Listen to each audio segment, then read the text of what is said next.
बिस्मिल्लाहिर्रहमानिर्रहीम। मुअज़्ज़ज़ सामीन गिरामी कदर, आज आपकी तवज्जो एक निहायत अहम मसले की तरफ मबदूल करवानी है कि जिस हवाले से सोशल मीडिया के ऊपर भांत भांत की बोलियां बोली जा रही हैं।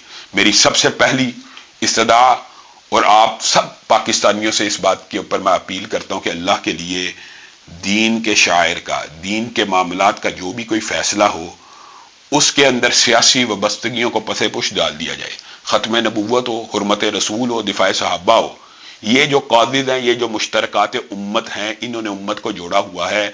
इन मुश्तरका कादिद के ऊपर अपनी सियासी वबस्तगियों को पसे पुश डाल के फैसला कीजिए। दुख और अफसोस की बात है कि ज़माने मादी में बाद लोगों ने सियासी वबस्तगी की वजह से बहुत से ऐसे फैसलों को सपोर्ट किया जो खिलाफ दीन थे, और आज फिर सियासी वबस्तगियों की वजह से ऐसे फैसलों को सपोर्ट किया जा रहा है जो खिलाफ दीन और शरीयत है।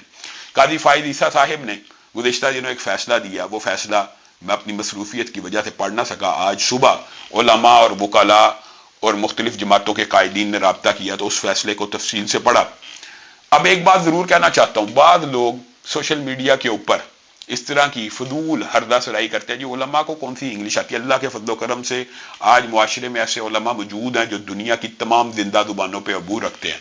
मैं दीन का एक अदना सा तालिब इल्म हूँ, मैं लॉ का स्टूडेंट हूँ, मैं एडवोकेट हाई कोर्ट हूँ, और मैंने ये डिग्री सिर्फ दिफाए दीन के लिए हासिल की है, प्रैक्टिस करने के लिए हासिल नहीं की, ताकि इन उमूर के ऊपर जब भी कोई फैसला आए तो बंदा अदहुद मुतालिया करके और उसको देखकर और आवाम की सही रहनुमाई कर सके। तो ये बातें करना जी उलमा जी बातों में आ गए हैं, जी जियो की बातों में आ गए हैं, जी गलत रिपोर्टिंग की बातों में आ गए हैं, जी अल्लाह का खौफ करना चाहिए। हम जैसे उलमा के बारे में अगर ये बात आप लोग करते हैं कि हम इमरान खान के सपोर्टर बन गए, तो फिर आपने हमारी ऑपोजिशन 5 साल नहीं देखी। जिस वक्त आप नून लीग की पूरी क्यादत जेलों के अंदर बंद थी, तो उस वक्त पाकिस्तान में चंद आवाजें थी, जिनमें से एक आवाज इस दीन के तालिब इल्म की भी थी कि जब भी खिलाफ शरीयत कोई काम हुआ हमने आवाज को उठाया। हमारे लिए दीन मुकद्दम है, हमारे लिए शरीयत मुकद्दम है, हमारे लिए सियासी वबस्तगियों की कोई अहमियत नहीं।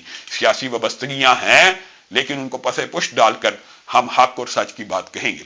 कादी फाइज ईसा ने अपने फैसले में जो 2 दफआत को उड़ाने की बात की है, उसके हवाले से मुख्तसर आपके सामने रखना चाहता हूं। एक 298C है, आप उठाइए, गूगल के ऊपर सर्च कीजिए। अगर आपको इंग्लिश नहीं आती, मैंने ट्विटर के ऊपर इसकी ट्रांसलेशन भी लगा दी। इसका मतलब ये है, कोई कादियानी हो, अहमदी हो, लाहौरी ग्रुप हो, जो भी, वो अपने आप को मुसलमान जाहिर करके तबलीग नहीं कर सकता और मुसलमानों को इबलाग नहीं कर सकता और उनको मुसलमानों को अपना फेथ एक्सेप्ट करने की तरवीज तलकीन नहीं कर सकता। ये पाकिस्तान के आइन में है, क्योंकि ये जालसाजी है।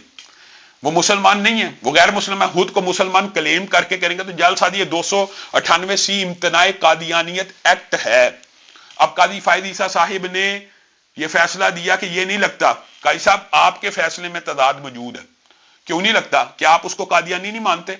आपके फैसले से पता लगता है आप उसको कादियानी मानते हैं, क्योंकि आपने लिखा कि हर मजहब को, हर गिरोह को अपने इबलाग की इजाजत है। गोया आप उसको गैर मुस्लिम मान रहे हैं, और फिर जब गैर मुस्लिम मानते हैं तो 298C को हदफ क्यों कर रहे हैं, जबकि वो कुरान की तफसीर बांट रहा है और तफसीर सगीर बांट रहा है जो कुरान पाक की सराहतन तहरीफ के ऊपर मबनी है। मुझे एक बात बताइए, जिस कुरान पाक में काई साहब ये लिखा हो जगह जगह कि मसीह मऊद नाऊज़ बिल्लाह मुहम्मद रसूलुल्लाह सल्लल्लाहु अलैहि वसल्लम है, तो क्या उसके ऊपर 295B नहीं लगती? 295B का भी जो मफहूम है आप उठाइए, देख लीजिए, डिफाइलिंग है। इससे मुराद आलूदा करना भी है, और इससे मुराद जालसाजी भी है, और इससे मुराद, अच्छा आप मुझे बताइए, मैं अभी उठूं और कहूं कि मैं अल्लाह का रसूल हूं, मैं अल्लाह का पैगंबर हूं, माद अल्लाह कोई शख्स उठे पाकिस्तान में और वो कहे कि कुरान की शायद का तर्जुमा ये है कि मैं अल्लाह का रसूल हूं, आप उसको कहेंगे इन्ना नहनु नज़्ज़लना ज़िक्र व इन्ना लहू लहाफ़िज़ून, अल्लाह ने इसकी हिफाजत की कसम खाई है। अब जिसका जी चाहे तहरीफ करता चला जाए, ये बात नहीं मानी जा सकती। अगर आप उनको कादियानी मानते हुए फैसला देते हैं तो फिर इम्तनाए कादियानियत लगेगा, और अगर आप ये चाहते हैं कि हम उनको मुसलमान मान लें तो आप पाकिस्तान के आइन और कानून के खिलाफ फैसला कर रहे हैं। कादियानियों को इस कानून और आइन में गैर मुस्लिम करार दे दिया गया है, इसलिए उनके हकूक का जो जुमला आपने अपने फैसले में लिखा उनको तब मिलेगा जब वो अपने आप को अकलियत तस्लीम करेंगे। अगर वो अपने आप को मुसलमान तस्लीम करके तबलीग करेंगे तो 298 लगेगा, کتنی عام فہم بات ہے، لوگوں کو الجھایا جا رہا ہے یہ جی بڑی مشکل بات ہے جی مولویوں کو سمجھ نہیں آئی، مولویوں کو انگلش نہیں آتی۔ اللہ سے ڈرنا چاہیے، اللہ سے ڈرنا چاہیے، دین کو مقدم رکھنا چاہیے۔ 298 پھر لگے گی، اگر وہ آپ نے فیصلے میں خود لکھا اگر وہ قادیانی ہے تو امتناع قادیانیت یہی تو ہے، یہ مسلمان اپنے آپ کو ظاہر نہ کرے۔ اور پھر آپ نے 295 کو کیسے اڑا دیا؟ ایک بندہ قرآن پاک کی تفسیر چھاپ کر اور اس کے اندر تحریف کر رہا ہے، یہ تو توہین قرآن کے زمرے میں بھی آتا ہے، اس کے اوپر تو دفعات کا مزید سے مزید اضافہ ہوتا چلا جانا چاہیے۔ اور آپ نے کہا کہ اس شخص کے اوپر 295 نہیں لگتا اور 298 نہیں لگتا۔ قاضی صاحب کیسے نہیں لگتا؟ آپ نے جو وکلاء کی ٹیم پیش ہوئی ان کو بھی دلائل نہیں دینے دیا، ان کے ساتھ بھی جبر کا معاملہ کیا۔ اللہ کے لیے، اللہ کے لیے، لا اکراہ فی الدین، لا اکراہ فی الدین، کون سا دین؟ قادیانیت کے اوپر کون سی کتاب نازل ہوئی؟ کون سا رسول آیا؟ کون سا پیغمبر آیا؟ آپ یہ چاہتے ہیں کہ قادیانیوں کو حقوق ملے مسلمانوں کے، اور مسلمان ان کو غیر مسلم بھی تسلیم نہ کریں، تو ایسا نہیں ہوگا۔ قادیانی خود اپنے آپ کو اقلیت تسلیم کریں اور پھر آپ ان کو حقوق دے دیں جو باقی اقلیتوں کے ہیں۔ جب وہ جیل سازی کر کے قرآن پاک میں تحریف کر کے، کیا قرآن پاک کی کوئی بھی ٹرانسلیشن، کوئی بھی ترجمہ آپ کے فیصلے کی روشنی میں آج کے بعد کوئی شخص کرے اور آپ کا فیصلہ لکھ کے لگا دے کہ انا نحن نزلنا الذکر، اللہ نے اس کی حفاظت کی ہے اس لیے اس میں اب تحریف نہیں ہو سکتی، تو بس اب جو مرضی جس کا جی چاہے اس کی ٹرانسلیشن کر کے چھاپتا پھرے؟ ایسا نہیں ہو سکتا۔ علماء بورڈ نے، قرآن بورڈ نے، پاکستان کے آئین نے اس طرح کی کتابوں کے چھاپنے کے اوپر پابندی لگائی، اور پرچہ ہوا بھی اس وجہ سے ہے کہ وہ لوگ یہ تحریف شدہ قرآن پاک کا ترجمہ بانٹ رہے ہیں۔